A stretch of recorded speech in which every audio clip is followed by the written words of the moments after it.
Good morning, and thank you for joining us today. I'm Nick Holt, editor of AMS magazine, and I'm pleased to introduce this latest webinar from AMS and TRUMPF, which will be covering the latest high-power laser applications in the automotive industry, with a focus on remote processing and the savings that can be made. Dr. Andrey Andreev and Dr. Rüdiger Brockmann are our presenters today. Andrey completed his graduate studies at Stuttgart University in laser material processing. He joined Precitec KG as a key account manager for welding technology sales to automotive suppliers. At TRUMPF, he's working in the industry management team Automotive with responsibility for remote applications. Rüdiger studied laser application technology at the University of Applied Sciences, Münster in Germany, and engineering at the Technical University of Chemnitz, where he received a PhD. In 2006, he joined TRUMPF and was responsible for the product management of all solid-state lasers. In 2009, he started his current position as Senior Manager of the Industry Management Team Automotive. Now, before I pass over to them, I'd like to remind all of you in attendance to draft up some questions which Rüdiger and Andrey will be able to answer in the Q&A session which will follow his presentation. Please ask these questions by typing them into the box on the lower right-hand side of your screen. I can also confirm that TRUMPF will be seeking your views at the end of the session via a poll, so do keep listening and watching for your chance to give some feedback. If you should happen to experience any technical issues during this session, please also type these into the Q&A box, and our team will do their best to sort these out for you. We hope you'll find this webinar stimulating and informative. And I'll now hand over to our presenters, starting with Rüdiger for their presentation. Thank you. Yes, thank you, Nick. Hello world, this is Rüdiger Brockmann from Germany. I'm here with my colleague Andrey Andreev. I'm responsible for industry management within TRUMPF, and Andrew is our expert on remote laser applications. Welcome to our webinar about the latest laser processing applications in the automotive industry. I will show you what you can expect within the next 30 minutes. I will give a short introduction about TRUMPF, explain our industry management, automotive, and give you an overview about automotive applications. Then I will pass the word towards Andrey, and he will talk about remote processing.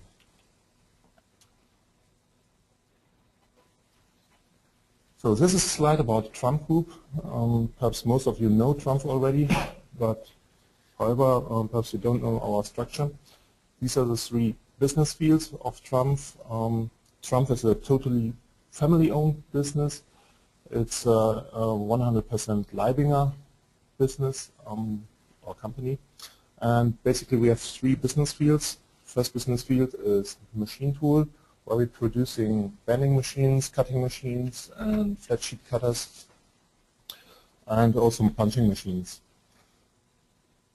Andrey and I, we are from the laser technology. That's our second business field, and here we are producing lasers and laser systems for laser processing, 3D processing like cutting, welding, cladding, microstructuring, marking, ablation, and many others. In addition, in the second business field, laser technology, there's an area called electronics, and here we are producing generators for induction heating, for instance for hot forming, and also generators for plasma and CO2 laser excitation. And finally, we have the medical technology, our third business field, where we are producing equipment for surgery rooms, surgical lights, and supply units. This slide shows our locations worldwide. We've got about 60 locations worldwide, and we have production facilities in Europe, in the US, as well as in China and Japan. Basically, we can say everywhere where the automotive industry is, TRUMPF can be found, and we have a presence in sales and services at all locations. That means we are very near to our customers. What's unique about TRUMPF is our automotive business, our automotive industry management team.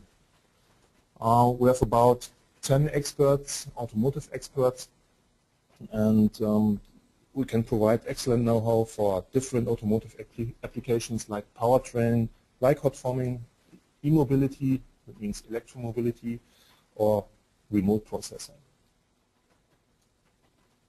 As our automotive customers are global players, we have established a global network of key account managers, so we can provide the best service. Most of our industry managers have an automotive background. Some are coming from Volkswagen, for instance, or Daimler. So we have the know-how from, let's say, first hand. Based on this know-how, we can provide new ideas for lightweight designs. In addition to our products, we can give consultations on processes or even on the layout of production systems. So for us it's important to get in touch with you at a very early stage. You can see an overview about what we are doing.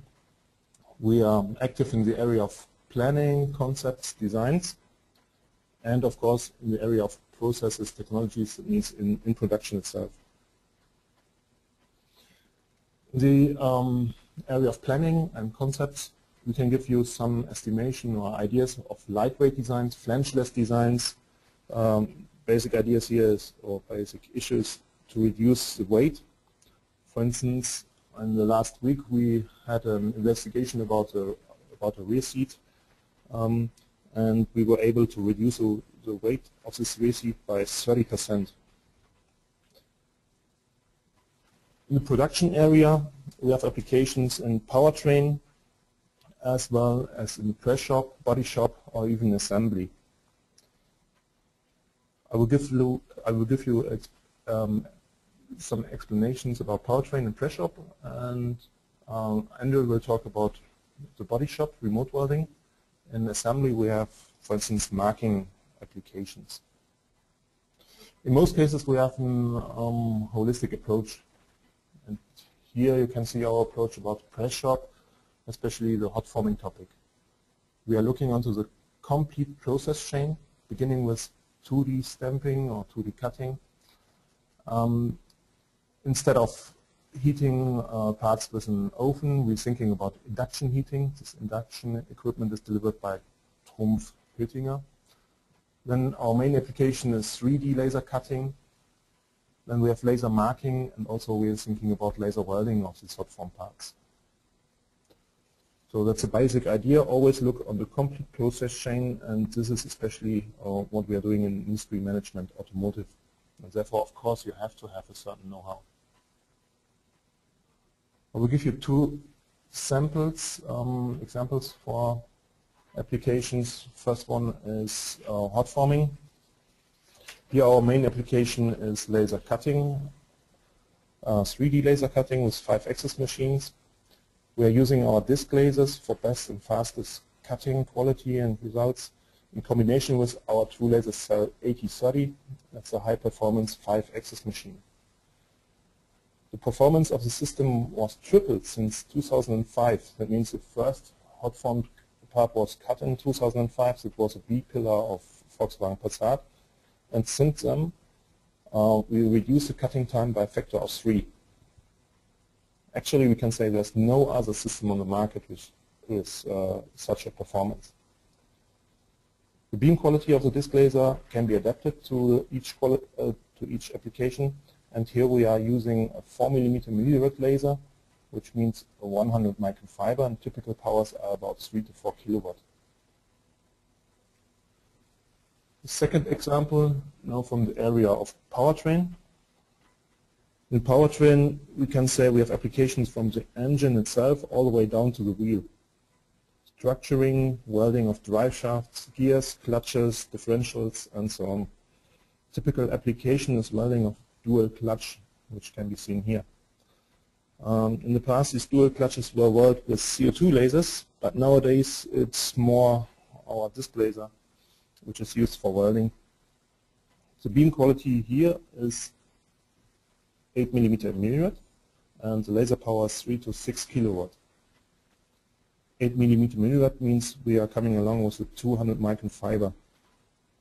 Once again, I can say that this laser technology can be adapted to an application, and therefore our customers can save money. For instance, one customer is using the disc laser in press shop for cutting, and right beside the press shop they have an installation of body shop, and they're using our disc laser for brazing, welding, and also remote welding. One laser technology for different applications means that this customer can save on spare parts as well as on training of their workers. I mentioned already remote laser welding, and now we come to the second topic of our talk today. It's remote processing, and I will pass the word to Andrey.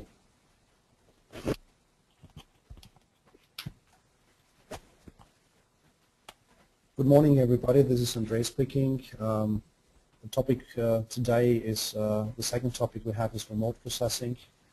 What I'm going to explain some words about remote welding principle, the remote cutting principle, because actually it is a part of the remote processing tool. Some words about the TRUMPF products, then the challenge that we have for these products, the accuracy, our products in that case, calibration line and part recognition camera. Then I'll say some words to the welding on the fly, make a small comparison to some other processes, and go to the end with some conclusions. What makes remote welding more productive? I think this is the first question which we are talking about. Why do we have remote welding? In this first slide there is a small comparison between the conventional laser welding and the laser remote welding, where you can see a time, where you can see a time scale from left to the right, where we have the process start and process end. Going to the conventional laser welding, we have to approach first to the material, then weld, and then have to position, and then weld, position, and so on. It means that we have an unproductive traveling time, and this time can be reduced through the remote laser welding. How can we do that? In that case, we're just moving the positioning, you're making the positioning through the movement of the mirrors that we have. It means a movement of very low masses. In that case, we can eliminate this non-productive traveling time or reduce it, and we can maximize the beam on share time, which is an important issue for the customer, because the customer is buying a laser and he wants to use it, the laser. A second, I just want to show you some video so that you can see what makes remote welding more productive. What you can see is here you can have maximum welding speeds up to 60 meters per minute, and a typical jump time is lower than 35 milliseconds, which we have through our low masses. Now I'm going to switch to the video and start it.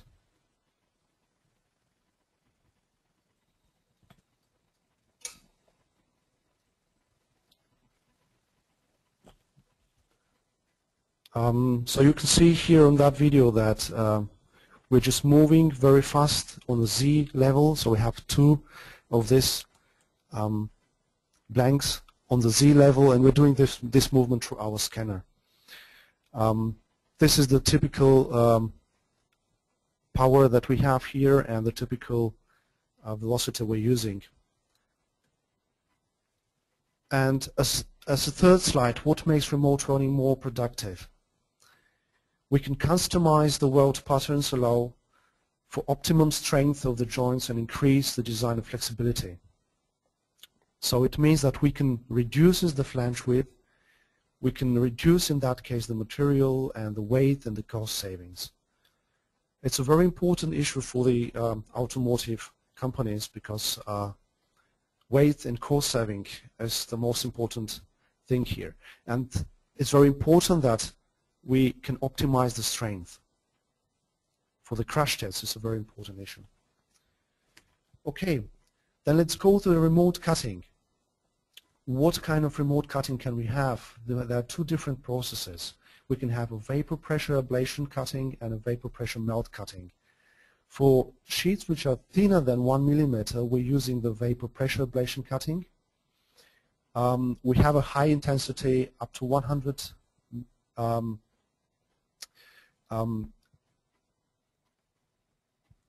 100,000 watts per centimeter square. The ablation per pass is approx 50 to 100 microns. And going on thicker sheetness, we have normally thicker sheets. We have normally a pressure melt cutting with a high power up to higher than 3 kilowatts, and we have a larger focus diameter. How does it look like? When we make some welds with the PFO, with our scanner on the remote side, you can see in this slide the cuts we are doing. So you can see still that there is some kind of temperature zone inside, but I think it is not comparable to the normal cutting, but it still has some advantages. And it's very amazing that you can cut still up to 4 millimeter thickness with one single run. You can cut still a good cutting quality, and you still have a higher system flexibility for production. Then going to the next point, what kind of product family do we have at TRUMPF for this product? We have a PFO20, which is a product since 1999 on our side. It is a 2D scanner only, which works for max 0.7 kilowatts. As a second, we have a PFO33, which is a 2D scanner only, which works for power max 8 kilowatts, and this is a product since 2004. And as third product, we have PFO3D, which is a 3D scanner. It means we have a Z-axis inside, which works for max 8 kilowatt, which we have since 2007. Let's say till 2010, we sold more than 1,200 scanner systems. Now you will say the challenge is the accuracy. Yes, because we're far away from the working piece, and the question is which accuracy we can get. We made some thoughts about that, and we designed a small sensor which we called calibration line. This is the sensor you can see on the upper middle side of this slide. What we're doing is we try to design a simple robust tool which is measuring this X, Y, and Z positioning on the working piece, on the tool. You can see here that we're making a lot of points in X and Y and Z on this sensor, getting an information if we have some kind of offset in these directions. On the other hand, we designed a power sensor which calibrates the laser power on the working piece. A very important issue too.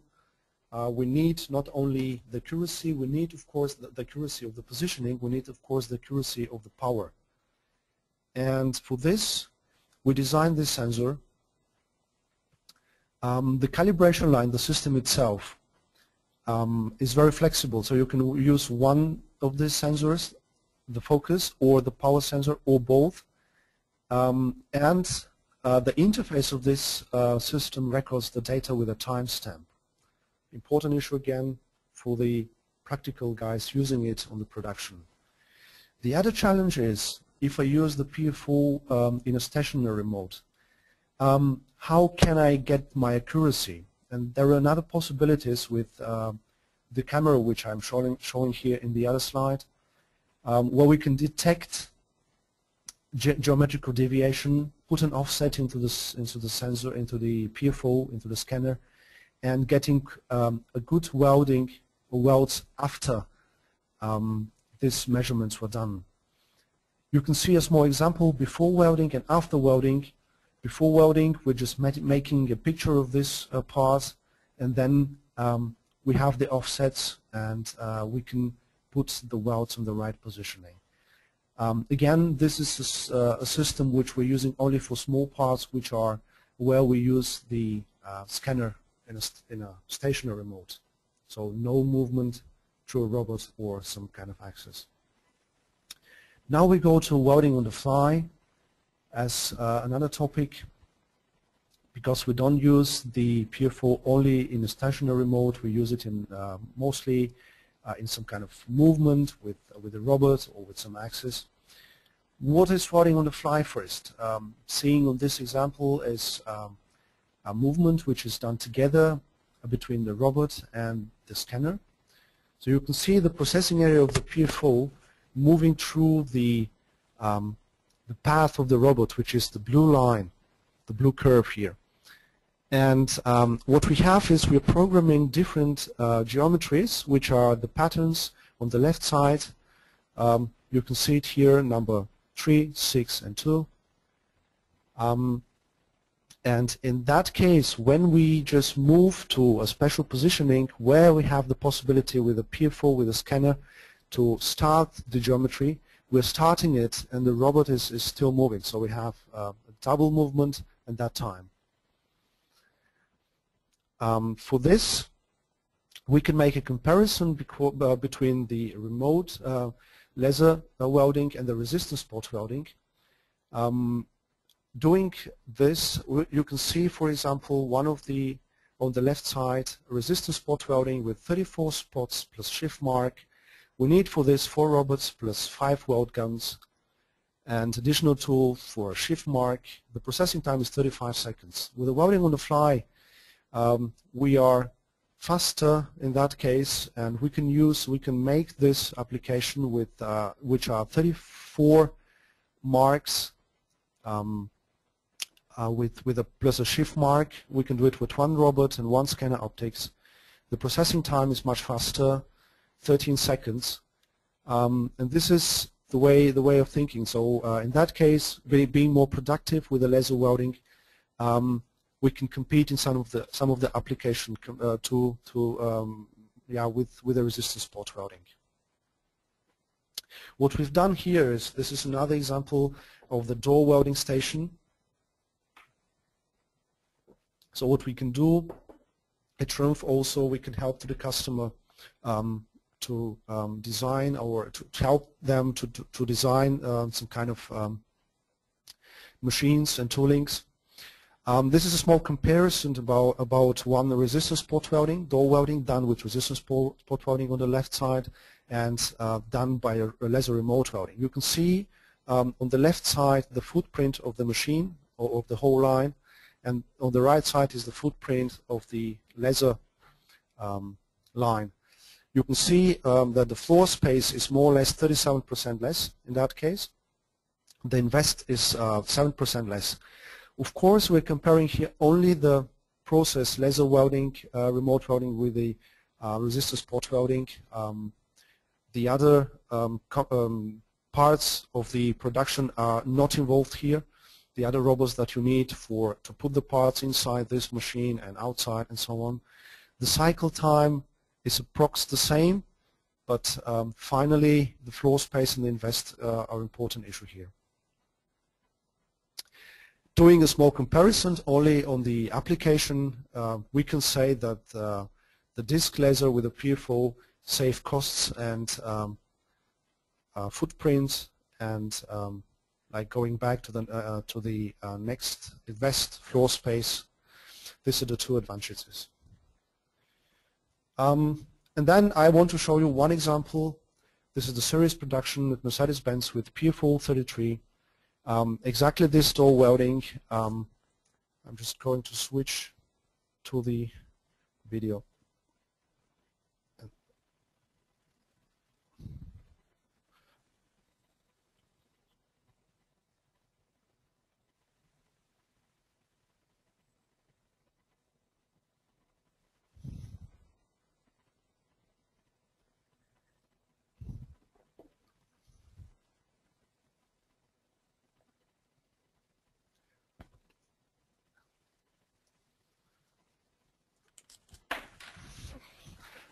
I don't know if you can hear the audio from this video, but what we're doing here is we have 2 stages, so it means there are 2 cells where we are welding these parts.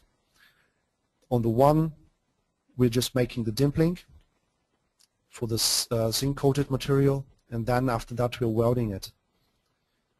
Actually, there is an audio running out in my ears, that's why I'm just taking off my earphones. You can see here the two robots working parallel on the welding side after the dimpling was done and welding the parts for the door. Actually, we have here finally at the end one door which is coming out of the machine after approximately 40 seconds. I think at that stage I will stop it. I don't want to show the whole video. We have another parts which can be shown, a rear section and so on, but this is the same principle. Now I'll put my set again. Okay, so I think now you can hear me back. For Mercedes, what was very important, the important issue that was for the scanner welding of doors was that they got a lightweight steel design which helped them. They reduced the weight with 1 kilo, which is still 1 kilogram, but it is still a very important issue. The function, the crush tests were much better. It means the strengthness of the laser weld seam was much better. And the costs for which they have for this whole line was reduced up to 15%. You can see that the beam on time went up to 90%, so they can use their laser which they sold. And we have 86 welds for this door, and the door is coming in 35 seconds exactly. So these were the advantages for Mercedes-Benz. Let's go into the conclusions. I think I have some minutes. First of all, what is important, TRUMPF provides unique know-how and products for laser-enabled automotive production solutions. And then going directly to the remote laser welding compared to the conventional laser welding, is the remote laser welding much more productive. We're eliminating of non-productive traveling time. The beam on share maximization through the short mirror movement is very important. The calibration line system measures the X, Y, and Z position and the power on the working piece as well. This leads to a quality improvement. TRUMPF provides for stationary applications the right practical tools, including camera alignment systems. I think this is some of the eye catchers, some of the points which we want to give you. And at this point, I'm ready. I'm coming to the final slide where we want to say thank you very much for attending to this webinar. We're together with Rüdiger, and we are looking forward for your questions.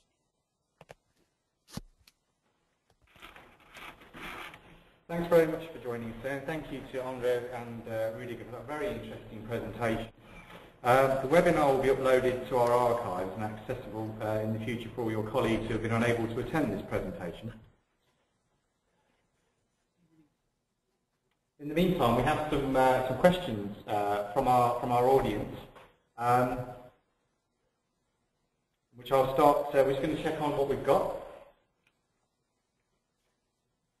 Gentlemen, we've got some questions that have come from your presentation from various points in it. So if you can, I don't know which one of you wants to answer these. I'll put them to you, and then you can choose who you want to answer. Regarding hot forming, the question is, why is laser cutting more cost efficient than mechanical cutting?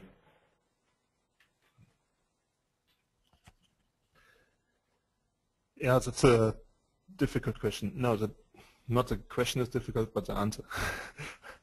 First of all, I have to say, of course, mechanical cutting is faster, and in most cases, mechanical cutting is also cheaper than laser cutting.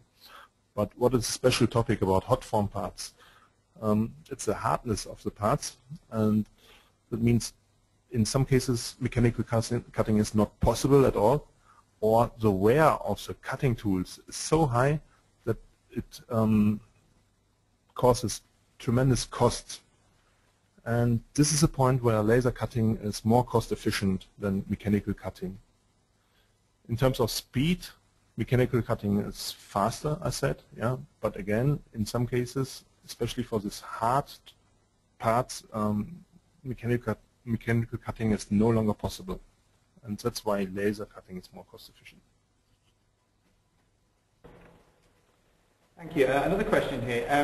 What's the best way to test laser cutting? Yeah, to test the laser cutting, I mean, we talked about the cost, yeah, and of course you have to test the quality, the cutting time, and we have several application labs all over the world. We have installed test systems there, so you can come with whatever part you have with CAD data, come to our application labs in Germany, in the US, in Japan, and China, and we can do simulations as well as cutting trials. So you can see the movement of the system, you can see the real the cutting times, and you can see the quality which can be expected. We have another question here regarding process simulation for laser remote. The welding speed for different material thicknesses. Could you elaborate on that, please?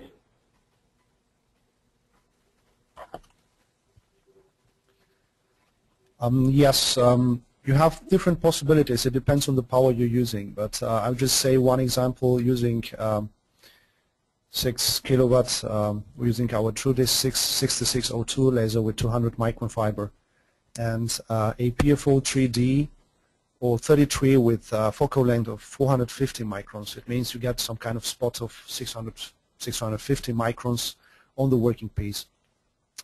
You can work with 5 meters per minute trying to weld material which has a thickness of 4 millimeter. This is approx. If needed, we can send later some welding curves. We have a lot of them.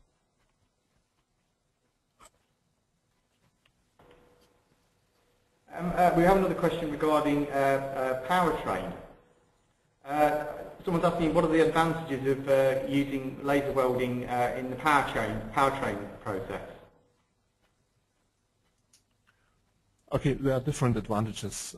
First of all, if you think about metallography, you can handle joining of cast iron and stainless without any additional filler wire. This can only be done with laser welding. Then we have low heat input, that means low distortion. The weld seam quality is very high. We have different materials and thicknesses that can be welded. This is what I said already.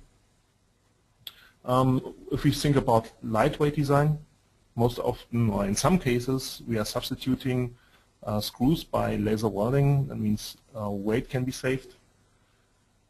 In addition, the automation of laser welding is very laser welding can be highly automated, and in terms of welding speed, we reach a very, very excellent and high welding speed. And normally we don't need any flanges for welding.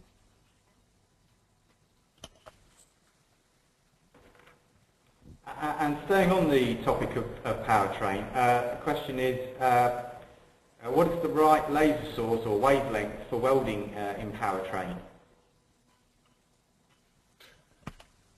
Well, this is a very often asked question. What is the right wavelength or the right laser source? And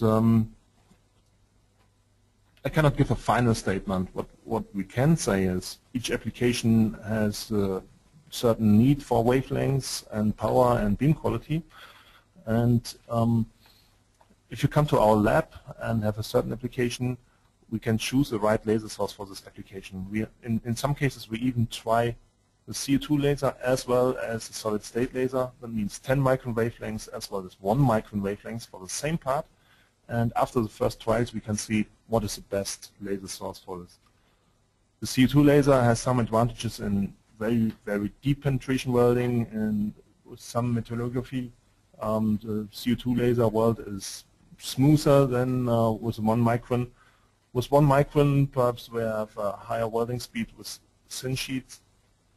And with 1 micron, it's also a question of automation and beam guidance. You can use the fiber for guiding the laser beam. This is, in some cases, an advantage for the automation system. We have another question here regarding body and white process. Is it possible to weld 3 sheets together? And what is the maximum permissible in the body and white process?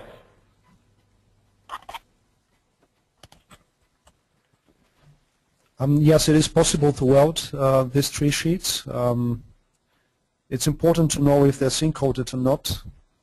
If they're zinc coated, you have to have a gap in between, and this makes the process a little bit more complicated. But finally, it is possible, yes. The clamping tool is very important, and yeah, it should be. In addition, I can say, Yeah, unless you can say something. with three-sheet welding, you always have the problem, if we talk about zinc-coated sheets, you always have the problem with degassing. So you have to produce a certain gap between the sheets. And Andrey showed a video, and he mentioned laser dimpling. This laser dimpling is used for producing this gap, and if you have such a gap, of course, 3-sheet layer welding is possible. But it maximizes the problem with degassing. But it's absolutely manageable, and it's done with several applications for years now. So basically, no big problem. We have another question here regarding the connection of the robot and the scanner for welding on the fly. The question is, do you still need a master PC to connect the robot and the scanner? It depends with which robot we're working. For example, for cooker robots, we don't need master PC. At the moment, we're using master PC for ABB, and it is possible also to cooker. And we have a solution which has cover and Motorman, where we don't use master PC too. So it depends on the robot type. We don't use a master PC for FANUC 2. It depends on the robot type. Yes, this is the question. This is the answer of the question. Staying with remote processing, what are the most common parts that can be used for remote laser welding, and how does your company, how does TRUMPF support that with cost calculation? The most common parts which you can use for the remote welding, they are in body in white parts. They are seat parts like seat frames or rails. These are the most applications that we see nowadays. Of course, doors, which I say are more or less a part of the body in white applications. The side panels. Yes, these are the most parts which can be welded with a remote laser welding. And what we're doing is, how can TRUMPF support with cost calculation? We can make the calculation and comparison between the laser welding and the spot welding, so that the customer can see first about in the calculation for his application if it is it makes sense or not. An additional comment? We're just referring back, gentlemen, to the welding of multiple sheets together in body and white. With regard to, you mentioned welding coated metal sheets. The question is here, what is the gap that has to be maintained between the coated sheets to permit welding? Optimum is about 0.15 to 0.2 millimeter.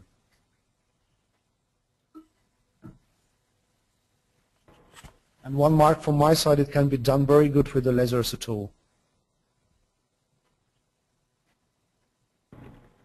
Has TRUMPF a general technical specification for the clamping device, such as the clamping forces, number of clamps per weld seam, and so on?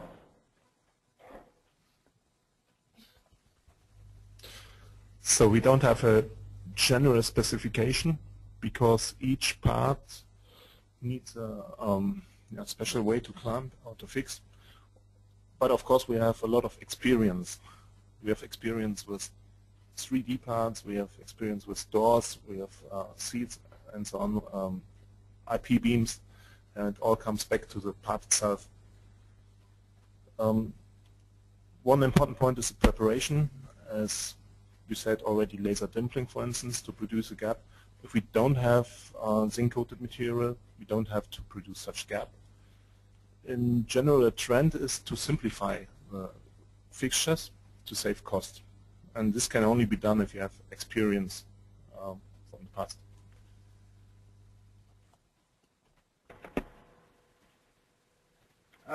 Question regarding the calibration line. What accuracy can be achieved with the calibration line? I'll give one example for that. For example, with a focal length of 450 millimeters, we can get very precise X in Y direction, plus minus 50 microns, and in Z plus minus 0.5 millimeter. This is the accuracy that we have for the most common PFO, which we're using 450 millimeters. I can add one comment.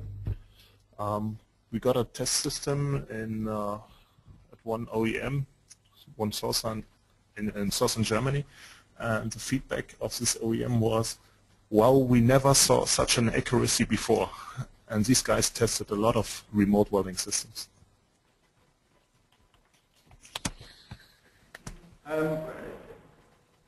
How long does the measuring take with the calibration line? What sort of timescales are we looking at? For this, I'll give another example. It depends on the points we're doing. You've seen on my slide that we're making a lot of points, just looking for the sensor. And just making 21 points in X and 21 points in Y gives us approx 3.5 seconds. Let's say the measurement will be lower than 5 seconds, but must be done offline.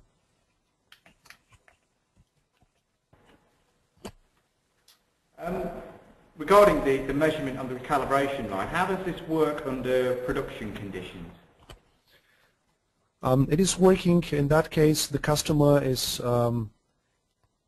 mounting this sensor very close to his clamping tool, and then he goes with the robot to this tool, making the points, and then we are making an offset automatically after the measurement was done.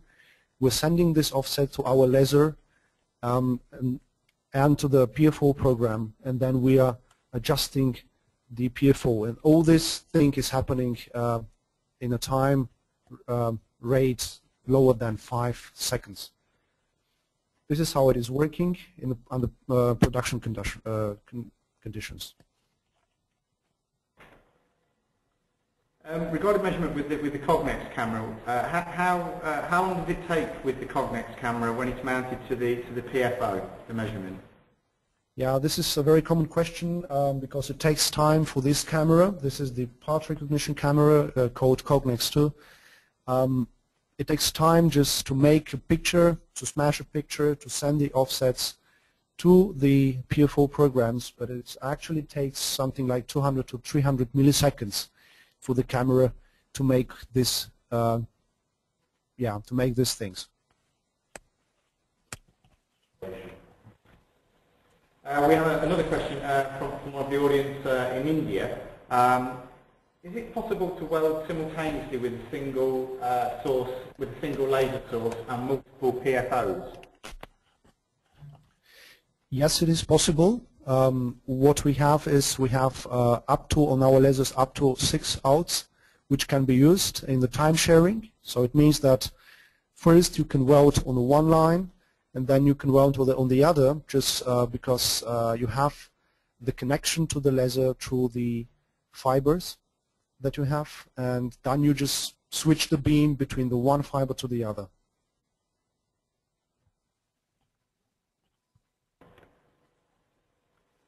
Just a quick question regarding the size of the robot cells. Just brought up. Obviously, the laser cells are much smaller than the resistance welding cells. Do you have any figures on energy saving per cell?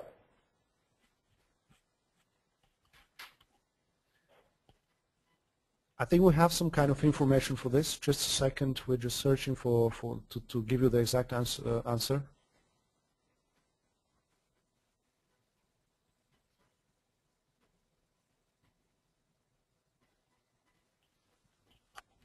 So basically we can say, of course, laser welding is more energy efficient than resistance spot welding.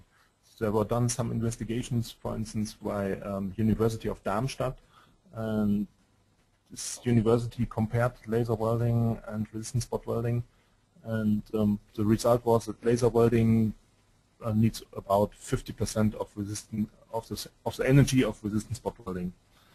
And in addition, if you compare, or if you remind the picture that Andrey showed, on the one hand side 1 laser robot and on the other side 10 resistance spot robots, of course the robot itself, or with the robots there can be saved energy.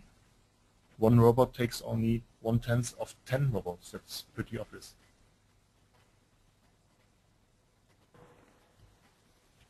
We're getting to the end of our question time. We've got one more question from here. If there are any more questions out there from the audience, if you want to quickly type those in, we'll get those passed on. This goes back to the measurement with the Cognex camera and the PFO, gentlemen. Sorry. And he's asking what sort of speed, what velocity can be achieved with this process? The velocity you can get for the welding is the normal, it depends on the application itself. So the velocity for the Cognex camera has nothing to do with the process velocity. So what you can do is the velocity of the Cognex camera, and the time you need is 200 to 300 milliseconds for the measurement itself and adjusting the offsets, and then the velocity of the welding process stays the same. So there is no difference between using the Cognex camera and no using it.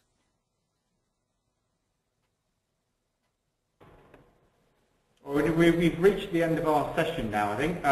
Thanks very much to Andrey and to Rudiger. To our audience, we're running 3 polls, so we very much welcome your feedback on the webinar. If you can please let us know what you think, that'd be very helpful. Thanks for joining us today. As I mentioned earlier, the webinar will be uploaded to our archive, so you can access this in the future, and any one of your colleagues that's not been able to attend the live presentation can listen to it and view it at a later date. You can access this by visiting the Process tab on the AMS magazine homepage. Thanks again for joining us today, and thank you very much to the guys from TRUMPF for an excellent presentation. And we hope you'll join us again for our next presentation. Thank you. Thank you very much too. Thank you. Bye. Bye-bye.